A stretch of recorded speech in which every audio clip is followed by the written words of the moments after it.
Oke, jadi mata kuliah infrastruktur ARN dengan saya berarti kan kemarin kita udah bahas banyak masalah analisis hidrologi,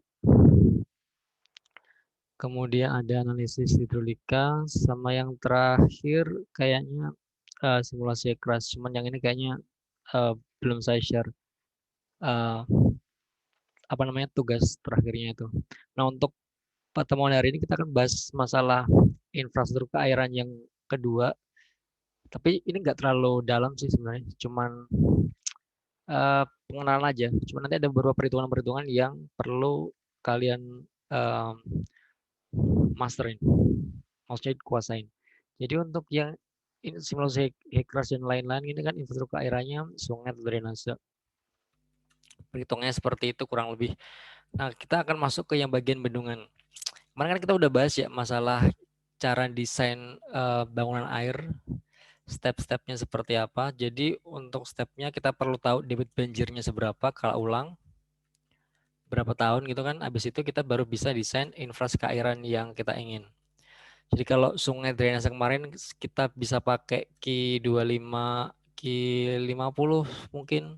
Kalau bendungan mungkin sekitar Ki 100, Ki 250 atau Ki puncaknya paling tinggi seberapa. Oke, jadi untuk hari ini kita bahas masalah bendungan, cuman nanti nggak terlalu detail, nggak terlalu banyak nanti desain seperti apa, cuman ke beberapa teknis permasalahannya aja. Oke, ini saya share materi bendungan, apa kelihatan di sini? Kelihatan nggak? Kelihatan, Kak. Oke, jadi kita masuk ke materi bendungan. Jadi di bendungan itu kan ada unsur lain yang dinamakan dengan reservoir. Jadi kalau kita ada suatu waduk atau reservoir yang besar, itu kan kita perlu adanya suatu bendungan yang untuk pemanfaatan masyarakat sekitar. Jadi misalnya kita pengen membangun suatu PLTA, pembangkit pembangkit listrik tenaga air, itu bisa pakai bendungan, atau kita bisa gunain air yang ada di suatu waduk itu untuk perikanan, irigasi dan kawan-kawan. Nah, kita memerlukannya namanya bendungan. Nah, untuk elemen utama dari reservoir atau waduk itu ya, reservoir yang besar itu ada dam, intake sama spillway. Dam itu yang tubuh bendungannya itu. Kemudian intake-nya itu adalah ini bagian storage-nya, bagian waduknya itu intake sebelum keluar dari bendungan. Nah, spillway itu adalah kayak apa ya? Lintasan agar air itu bisa keluar dari bendungan ke tempat-tempat yang dituju, misalnya ke daerah penduduk, misalnya ke daerah persawahan untuk irigasi atau dimanfaatkan untuk PLTA dan lain-lain. Nah, untuk tipe bendungan itu ada bendungan urugan atau kita bisa kenal sebagai embankment dam, gravitasi atau gravity dam, plat penahan, buttress dam, sama arch dam. Nah, untuk yang akan kita bahas nanti di mata kuliah ini kita membahas banyak masalah tipe urugan ya, embankment dam. Sorry, Pak.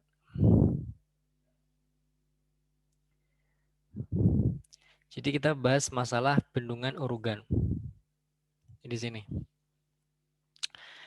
Jadi bedanya urugan sama gravitasi atau gravity itu bahan material bendungannya sih. Jadi kalau bendungan urugan itu lebih banyak ke material tanah, asli material tanah gitu kan. Nah, untuk gravity dam itu lebih ke beton, biasa seperti itu. Nah, ini ada beberapa catatan mengenai bendungan. Jadi bendungan itu entah itu besar atau kecil itu quite unique. Jadi kalau kita berbicara masalah pembangunan infrastruktur keairan itu pasti kan beda-beda ya. Beda-beda antara tempat satu dengan yang lain. Jadi contohnya saja kayak sungai kemarin, drainase kemarin. Jadi kalau kita pengen bangun drainase atau sungai di daerah atau melakukan pemeliharaan di daerah Jogja itu akan berbeda nanti ketika kita pengen melakukan desain drainase di daerah Jakarta. Kurang lebih seperti itu. Hari ini dikarenakan beberapa faktor. Dan itu juga berlaku juga untuk bendungan, bahwa desain mereka akan beda-beda di Kalimantan, di Jawa, di Papua itu beda-beda. Cuman metodenya akan sama, flow-nya seperti itu.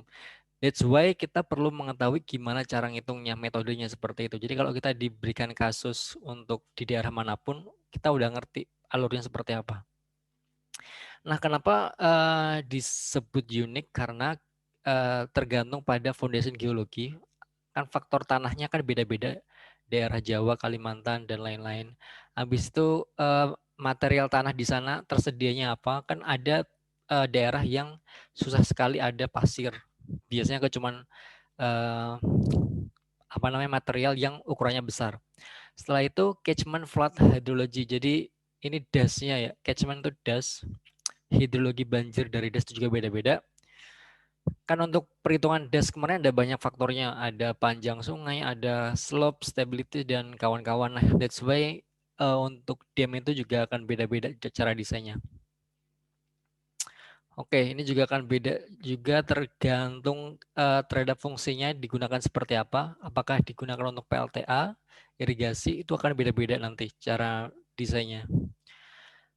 Kemudian oke, yang lain-lain nanti mungkin bisa dicek sendiri ya. Nanti ada filenya di sini. Intinya adalah untuk berbicara masalah dam engineering. Kan kemarin kita bahasnya masih banyak ke river engineering, drainage engineering gitu kan. Wait, saya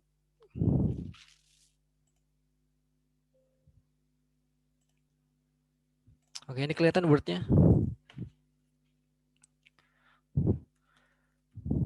Kita ada drainage engineering. Ini saya lagi ngetik di Word ya. Kalau misalnya nggak kelihatan, di interrupt sih. Drainage engineering sama river engineering. Oke, nah untuk sekarang kita berbicara masalah dam engineering. Nah sebenarnya untuk drainage engineering, river engineering mungkin lebih banyak digunakan oleh orang-orang sipil yang di bidang hidro atau sipil basah. Maksudnya dengan cuman satu expert mungkin sudah bisa terselesaikan. Tapi kalau kita berbicara dam engineering, bendungan, itu kita akan melibatkan banyak expert, banyak ahli. Itu enggak hanya ahli bidang sipil hidro, tapi juga sipil geotek, struktur, apalagi ada banyak. Kita lihat di sini ya. Oke, saya kembali ke PPT ini. Saya sedang memperlihatkan PPT. Kalau misalnya nggak kelihatan, bisa diinterupsi. Oke, kita ada structural, kemudian mechanics, geologi and geotechnics, flood hydrology, hydraulics, dan lain-lain. Jadi intinya adalah gabungan dari beberapa material. Jadi kalau kita berbicara masalah bendungan ini, nggak hanya bisa didapatkan di materi sipil yang hidro aja, tapi di bidang geoteknik untuk material tanah, mekanika tanah itu juga diperlukan wawasannya.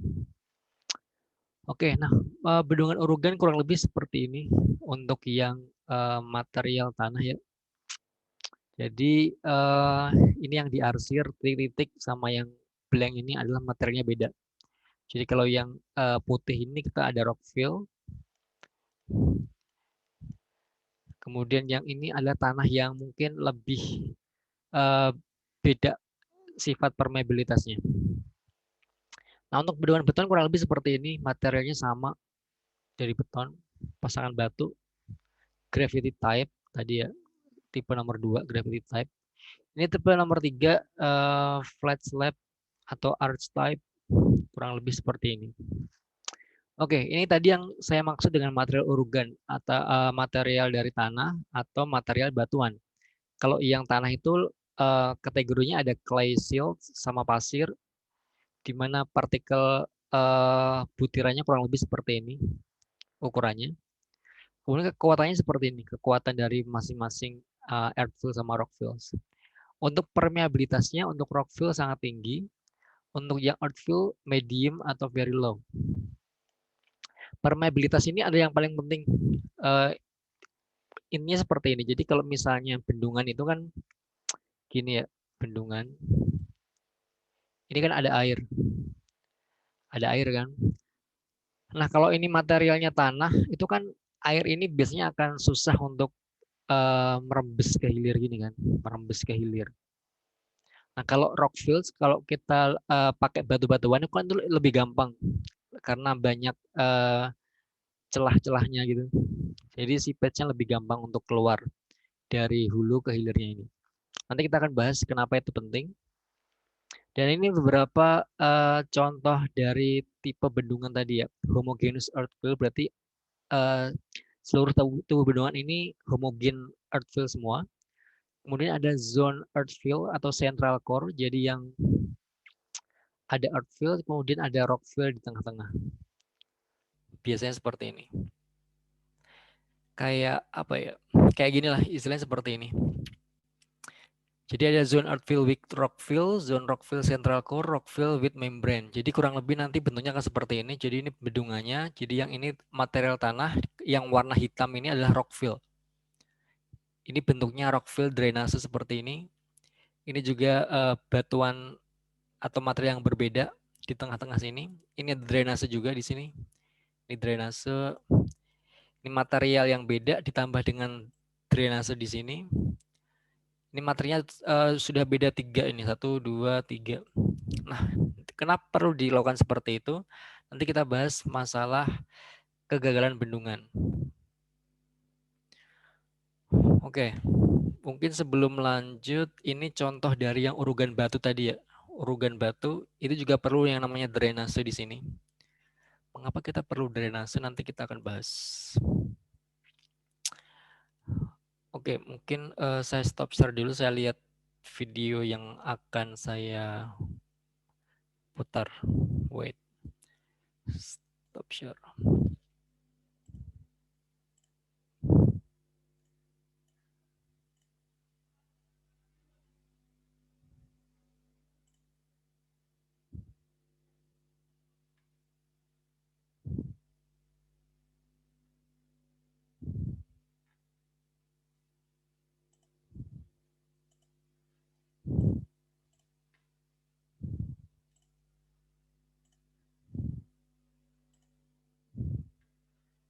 Oke, ini kelihatan? Kelihatan, Pak. Oke, wait, sebelum ke perhitungan saya liatin yang ini tadi dulu. Oke, bagian ini. Ini bisa diputar gak ya? Oke. Nah, ini airnya yang dimaksud dengan tadi permeabilitas seperti ini. Jadi kalau ini cuman materialnya tanah atau homogen, tanah semua, nggak ada batuan, itu kan seperti ini. Jadi ini bendungannya. Jadi lama-kelamaan nanti akan terjadi kegagalan bendungan atau dam failure dikarenakan seepage-nya ini merembes sehingga membuat bagian hilirnya itu tidak stabil, tidak, maksudnya jadi kayak apa ya? Kalau tanah dikasih air kan jadi agak jadi lebih empuk gitu kan. Jadi udah nggak kuat lagi. Jadi terjadinya kegagalan bendungan di sini.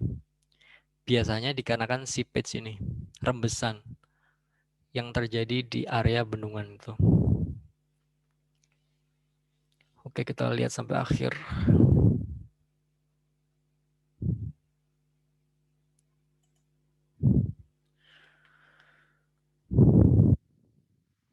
Oke.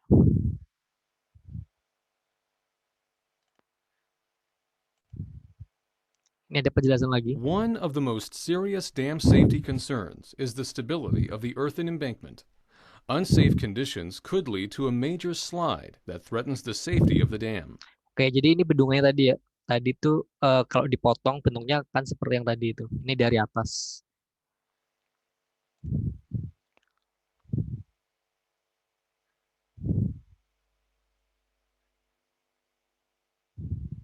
A key factor to stability is the location of the phreatic line. Oke, jadi kuncinya adalah di phreatic line atau seepage-nya. Jadi kata lain dari phreatic line ini adalah seepage-nya. Jadi bagaimana kemampuan dari air di waduk ini, di storage ini, apa namanya, merembes ke bagian hilir. Itu namanya phreatic line. Kayak gini. Kalau misalnya ini tanahnya homogen, tanahnya tanah semua seperti itu, akan lebih apa istilah tanahnya jadi lebih empuk dan lain-lain sebagainya. Akhirnya terjadi kegagalan bendungan seperti yang video sebelumnya. Or the fully saturated zone of the soils within the embankment. In safe dams, this level is well confined below the surface. Since soils that are fully saturated are not as strong, A higher phreatic line can reduce the ability of the embankment to resist sliding. This is often noted by seepage exiting on the downstream face of the dam. Weak or poorly compacted soil Ya, karena tadi tanahnya udah jenuh dengan air kayak gitu, akhirnya phreatic line-nya kayak meningkat gitu kan, tinggi, akhirnya menyebabkan kegagalan di bagian hilirnya. can increase both seepage and the phreatic level, as well as weaken the embankment, contributing to a sliding failure of the dam. Properly designed dams Nah, tadi yang saya perlihatkan mengapa ada perlu drain di bagian tengah, itu untuk merekayasa agar seepage-nya ini nggak ke bagian tuh bendungan yang ini loh. Jadi kegagalan bendungan yang di bagian ini akan bisa teratasi. often include an internal drainage system, such as a sand chimney and blanket drain. They serve as a filter to keep seepage from moving any soil, as well as allowing seepage to be removed in a controlled fashion. This lowers the phreatic line and improves the stability of the embankment. Ya, jadi mengimprove kestabilitas bendungan. For existing dams with a high phreatic line, two alternatives can improve the dam stability. No, ada cara lain kalau misalnya nggak ada drain yang kayak tadi, itu bisa digunakan drain yang langsung di bagian hilirnya ini. Jadi phreatic line dari sini, ini awalnya di kuning yang ini ya. Terus dengan adanya drain yang di sini, material di sini kemudian akan turun phreatic line-nya. Jadi airnya akan masuk ke hilir bagian sini, tidak merusak bagian hilir ini. One is to add a drain near the toe to both filter the seepage. Nah, isinya apa di sini? Di sini ada gravel collector. Jadi tadi batuan ya. Habis itu ada sand drain sama pipa di sini. Seepage and lower the phreatic line through a controlled release of the seepage. The second is to add a berm for added resistance and improved stability of the embankment. This does not lower the phreatic line, but Oke, cara lain adalah menambah bendungannya di sini. Jadi yang awalnya bendungannya cuma segini, terus ditambah di sini biar phreatic line-nya itu kayak ya berubah lagi. Jadi stabilitas bendungan yang perlu kita jaga. improves the dam stability by adding weight to prevent slides in the embankment. Oke, kurang lebih ilustrasinya seperti itu ya. Ilustrasi mengapa ada banyak ini jenis-jenis bendungan. Ada yang di bagian sentral di sini, ada materialnya beda. Di sini materialnya juga beda. Itu semua hanya untuk melakukan rekayasa seepage, biar nggak bocor aja nanti bendungannya. Nggak terjadi kegagalan bendungan. Oke, ini untuk urugan batu juga sama. Untuk skenario pemodelannya. Oke, untuk pemilihan jenis urugan, jadi kita perlu cek terlebih dahulu materialnya di daerah di tempat kita akan membangun bendungan. Jadi kita harusnya direkomendasikan untuk mengambil material yang paling dekat agar tidak lama nyari materialnya dan lain-lain. Jadi the use of natural materials. So minimizing the need to import or transport large quantities. Jadi diusahakan seminimal mungkin mengimpor atau mengambil material lain dari tempat lain. Kemudian apa lagi ya? The construction process is highly mechanized and is effectively continuous. Properly designed, the embankment can safely accommodate an appreciable degree of deformation and settlement. Oke, jadi intinya di sini adalah kita perlu melakukan suatu desain kriteria material apa yang perlu kita gunain di bendungan itu. Nanti kriterianya kurang lebih seperti ini.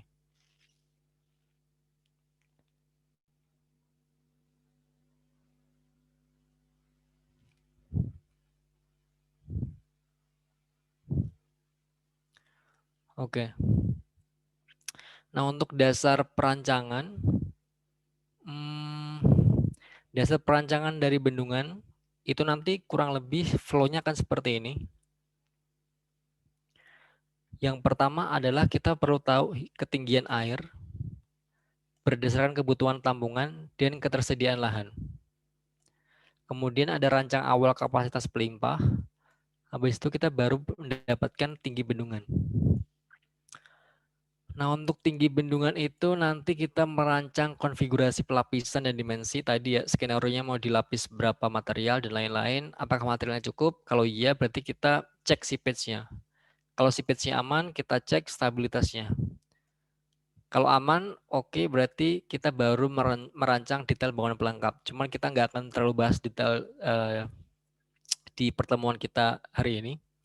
Kita nanti akan fokusnya ke bagian stabilitas ini. Stabilitas, safety factor.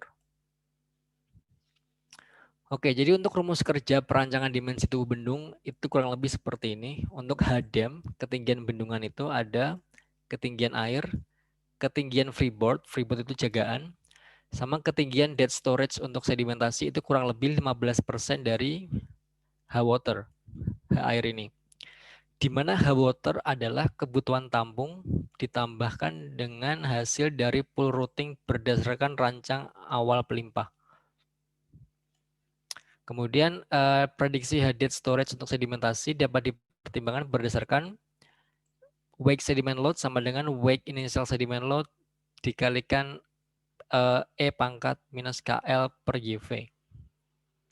Di mana U adalah kecepatan angin pada ketinggian 10 meter di atas muka tanah, kilometer per jam, sama F itu panjang fetch, bidang kontak terbuka permukaan air dengan angin. Nah, untuk H-freeboard, untuk H-water kan kurang lebih seperti ini ya rumusnya. Untuk H-freeboard itu ada 1, 2, 3, 4, 5. Ada 5 rumus yang bisa digunain. Dan nanti terpilih untuk F terbesar. Sorry, H-freeboard. H-freeboard ini ya. H-freeboard terbesar. Dengan data untuk U itu kecepatan angin, kemudian F panjang fetch, H-water, gravitasi itu angkanya sama. Sebentar. Oke. Untuk lebar dari crash, itu bendungannya adalah tinggi bendungan per 5 plus 10. Ini dalam satuannya feet ya. Nanti kalau misalnya satuannya meter perlu dikonversi. Nah, untuk kemiringan bendungan yang bagian sini itu, kemiringannya itu biasanya 1:2,5 sampai 1:4 itu bagian hulu. Bagian hilirnya itu sebesar 1:2 sampai 1:3. Di mana W core base-nya adalah C1 dikalikan HDM. Di mana C1 adalah nilainya 0,2 sampai 0,4. Jadi ini sampai, bukan minus 0,2 sampai 0,4. Kemudian untuk delta H core-nya itu adalah kurang dari 1,5 H-water sampai 2,5 H-water. Kemudian tebal lapisan chimney drain tadi ya, chimney drain yang seperti ini tadi, chimney drain untuk drainase tebalnya berapa sih? Nah itu rumusnya 1,5 H-water dikalikan koefisien K-core per K-core dari material-material yang ada di tubuh bendungan. Oke, contoh soalnya seperti ini.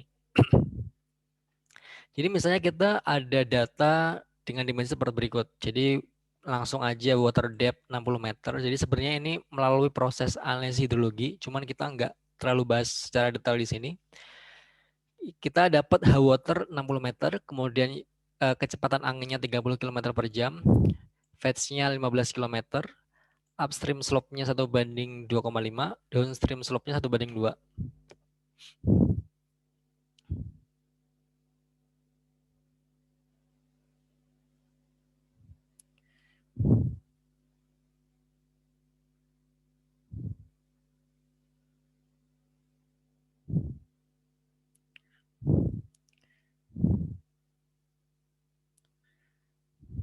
Oke. Nah, setelah itu kita menghitung H freeboard. Kan tadi H waternya udah dapat H water. Kita hitung H freeboard, H tinggi jagaan. Tinggi jagaannya kita ada banyak rumus tadi ya, ada 5. Mana tadi? Ada 5 ini. Jadi tinggal masukin aja angka-angkanya. Habis itu kita dapat nilainya untuk yang rumus pertama adalah 3, kali 10 pangkat min 6 meter. Ini udah dikonversi ke meter ya. Habis itu ada 1,4, rumus ketiga 0,8, rumus keempat 0,066, rumus kelima lebih dari 1 meter. Ini kurang lebih dari 1 meter.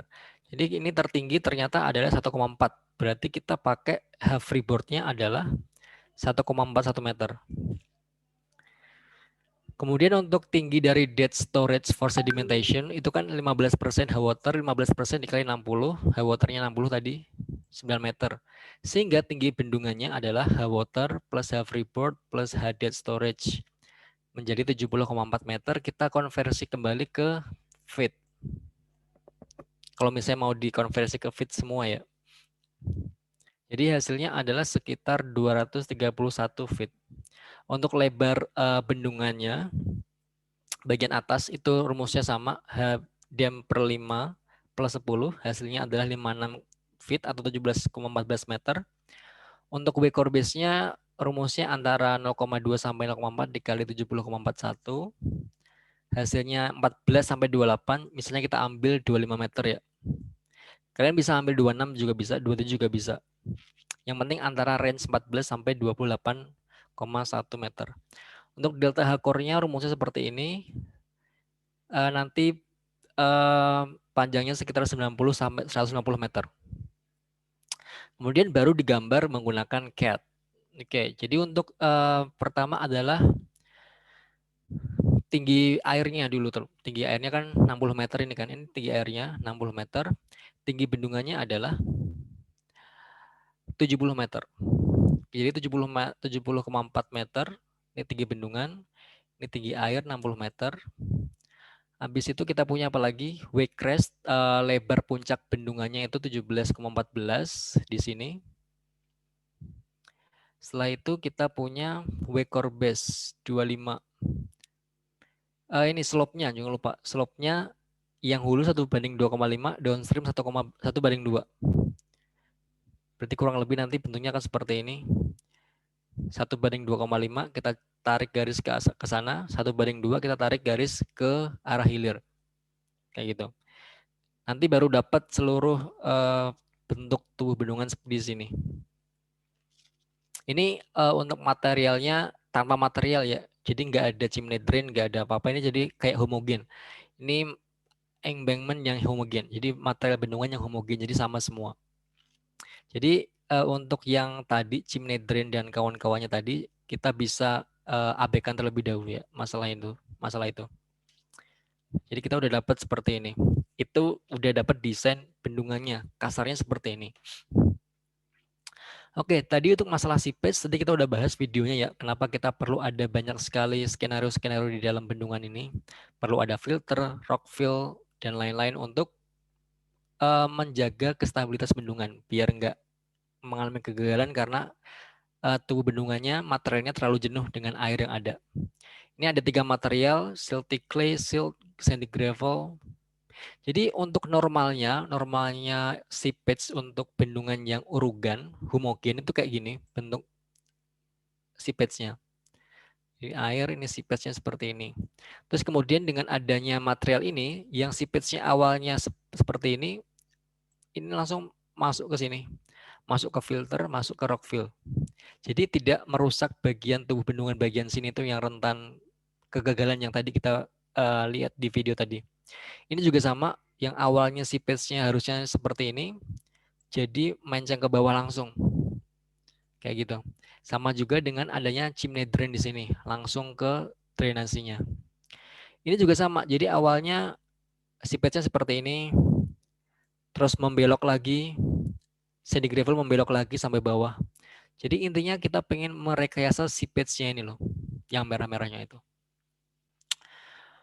Oke, ini yang bagian chimney drain juga. Contohnya untuk yang bendungan urugan dengan inti, kita punya inti di sini. Biasanya adalah gravel, jadi seepage-nya bisa kayak gini, terus ke bawah lagi. Kurang lebih kayak gitu. Nah, ini beberapa material tubuh bendungan yang bisa digunain.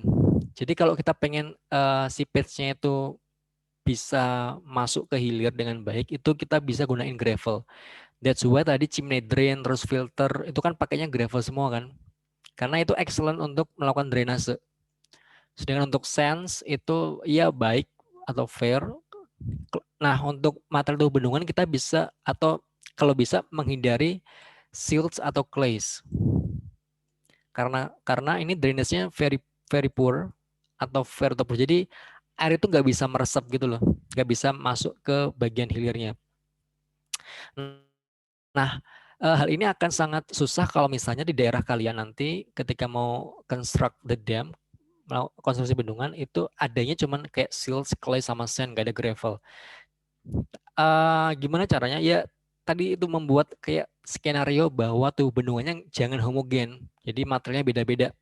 Jadi apakah boleh nanti kita ngambil gravel di tempat lain? Boleh, kan tadi kita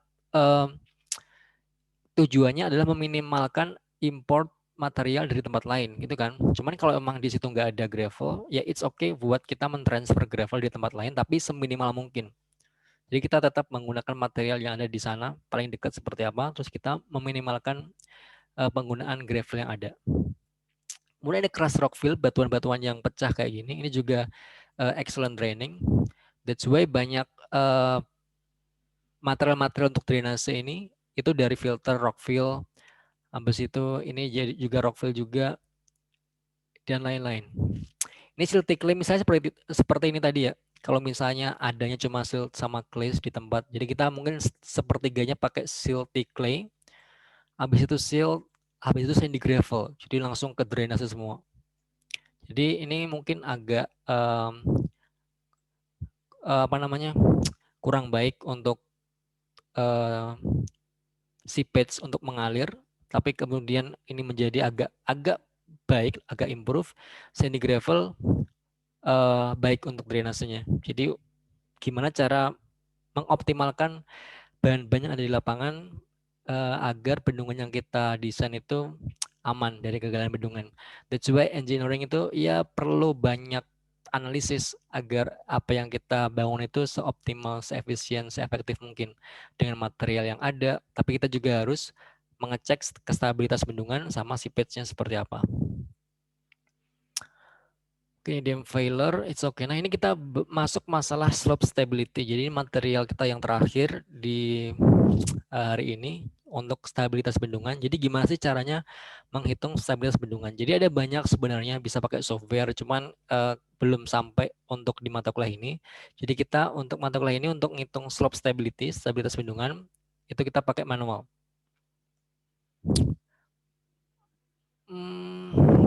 Oke. Jadi ini dasarnya adalah ilmu fisika ya.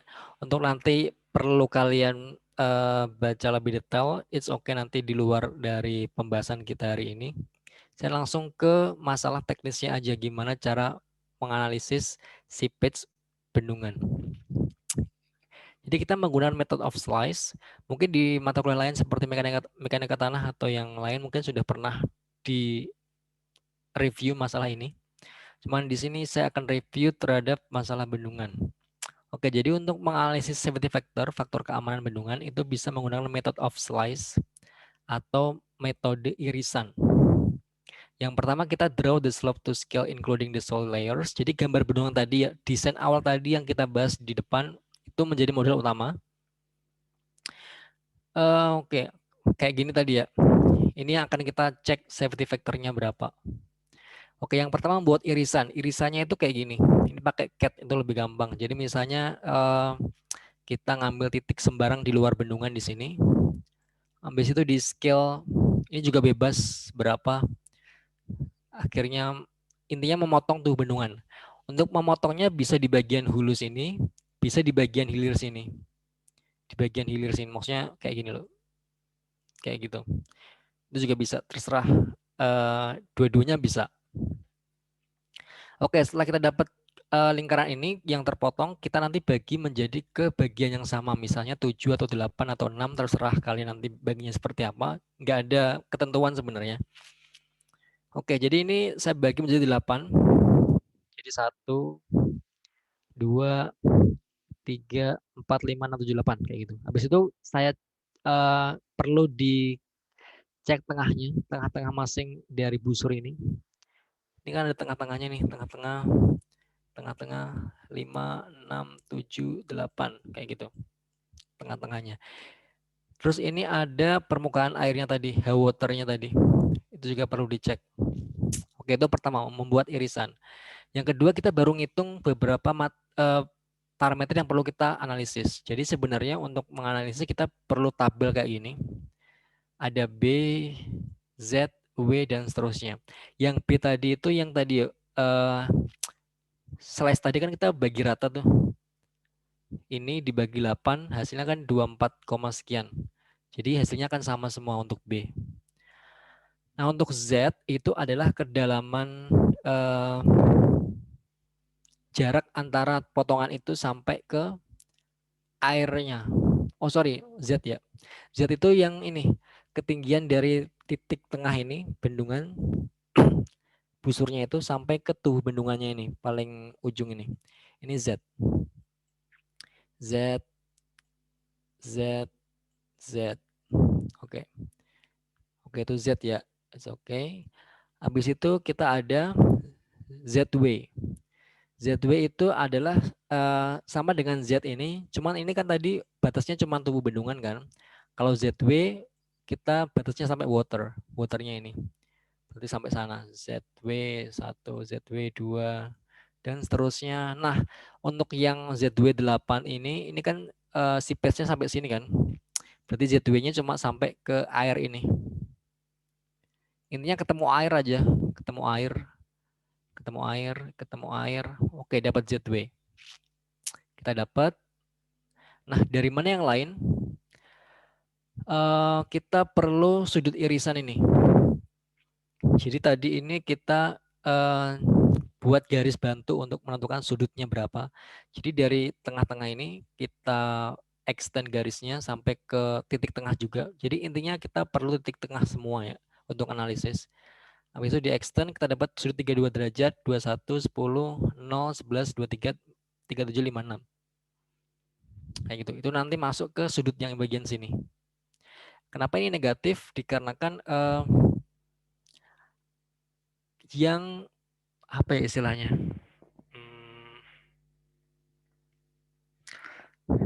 Negatif karena di bagian sisi kiri ini loh. Ini kan di sisi kiri, di sisi kiri, di sisi kiri. Kemudian ini yang 0, kemudian masuk ke bagian sisi kanan, semuanya positif. Ini yang intinya yang searah jarum jam dan berlawanan jarum jam. Menjadi positif dan negatifnya. Jadi yang ini di bagian sini adalah negatif, ini positif. Kayak gini. Habis itu ada panjang busur irisan. Nah, ini sebenarnya sama dengan yang tadi di awal, cuman bedanya yang diukur adalah yang bagian ini. Yang busur irisan ini loh. Nah, yang kayak ini loh. Yang miringnya ini, yang miringnya. Tadi kan yang B kan yang lurus ini kan, yang B. Yang lurus itu kan yang B. Nah, yang L itu panjang busurnya itu yang miringnya itu. Miring dan seterusnya. Ini kan beda-beda nanti panjangnya. Oke, jadi itu yang kita hitung 1, 2, 3, 4, 5. Yang lain adalah rumus. Kita kembali tadi di awal. Pakai ini. Gimana cara menghitung nilai W? W adalah gamma dikalikan B dikali Z. Kita punya berat jenis tanah juga kita perlu tahu beratnya berapa. Misalnya di sini ada 21 ya. 21 berarti kan W ini gamma dikali B dikali Z. Ya kan? Tinggal dikali aja 21 dikali B dikali Z. Dapat semua angkanya ini. Berarti W oke. Habis itu apalagi RU. Kita punya ZW dikali gamma air per gamma dikali Z. Rumusnya ini untuk RU. ZW dikalikan gamma air. Tadi kan yang tadi kita klik tadi gamma yang dry. Gamma tanahnya. Ini per gamma tanah dikalikan Z. Dapat nilai RU. Oke. Setelah itu tinggal dikalikan aja W sin sudut ini.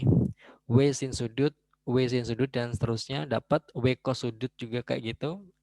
L dapat, habis itu kita dapat rumus yang ini, tinggal dikalikan aja gamma water dikalikan ZW dikali L, dapat ini. Habis itu kita subtract, dikurangin W cos theta ini dikurangi ini, dapat ini.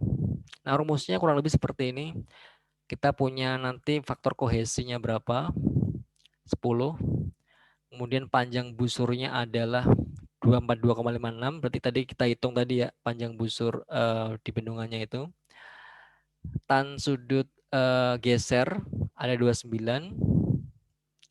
W cos sudut main OL itu adalah yang ini. Sigma W sin theta adalah ini. Oke. Ini yang LA tadi 242,56 itu yang di sini ya. Sorry, 242,56. Oke. Berarti nanti kita perlu data tanahnya itu biasanya sudah ada tersedia. Seharusnya kita menganalisis penyelidikan investigasi geoteknik, cuman nggak akan kita lakukan di sini, tapi nanti akan kalian dapetin di mata kuliah lain. Intinya kita nanti akan dapat faktor kohesi, faktor tegangan geser dari tanah. Nah, nanti dapat F-nya itu 0,2. Nah, sebenarnya untuk biar safety factornya itu aman, itu kurang lebih 1 atau 2. Jadi bisa lebih dari itu. Kalau misalnya di bawah 1 berarti itu kurang aman. Nah, gimana caranya biar aman? Tadi skenario-nya seperti apa? Ini kalau nggak salah, diapain ya?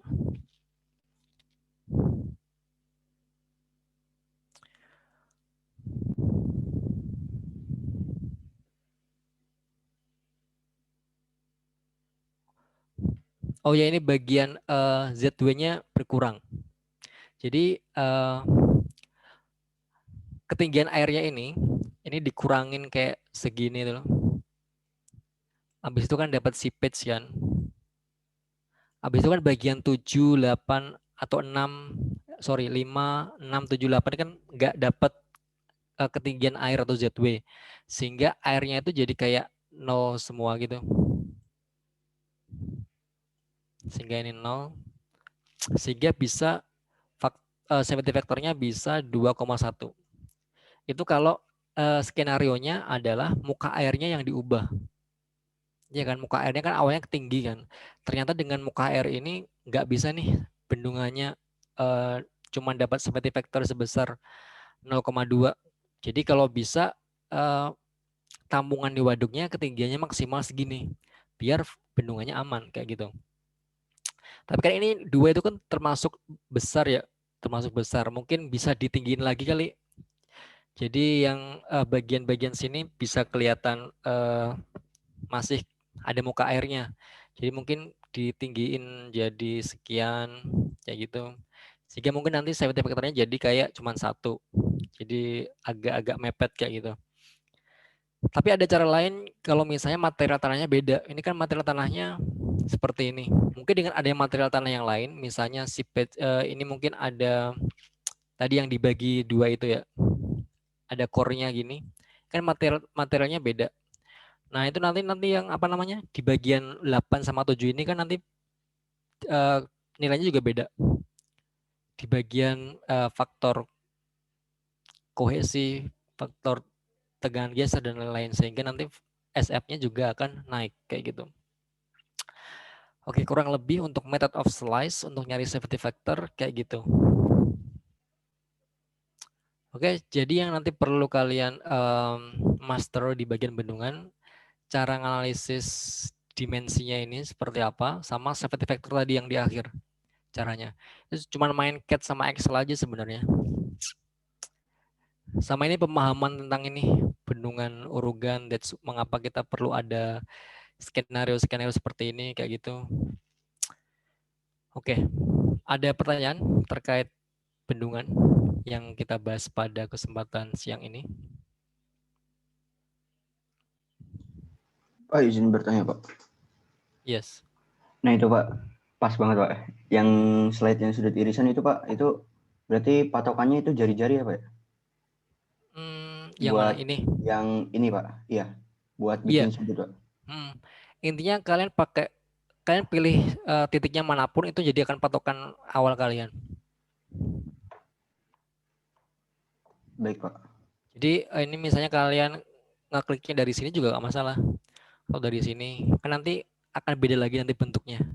Entah itu bentuknya kayak gini atau seperti ini. Intinya adalah kalian perlu memotong dari puncak bendungan ini sampai ke hulunya ini. Tapi kalau misalnya mau motong dari hilir juga nggak masalah. Berarti kan kayak gini, kayak gitu. Oke, nanti saya berikan panduan atau bahan bacaan tambahan terkait bendungan ini. Maksudnya cara ngitung safety factor dari hulu sama hilir. Kurang lebih sama caranya. Oke, ada pertanyaan lain? Baik Pak, terima kasih Pak. Oke.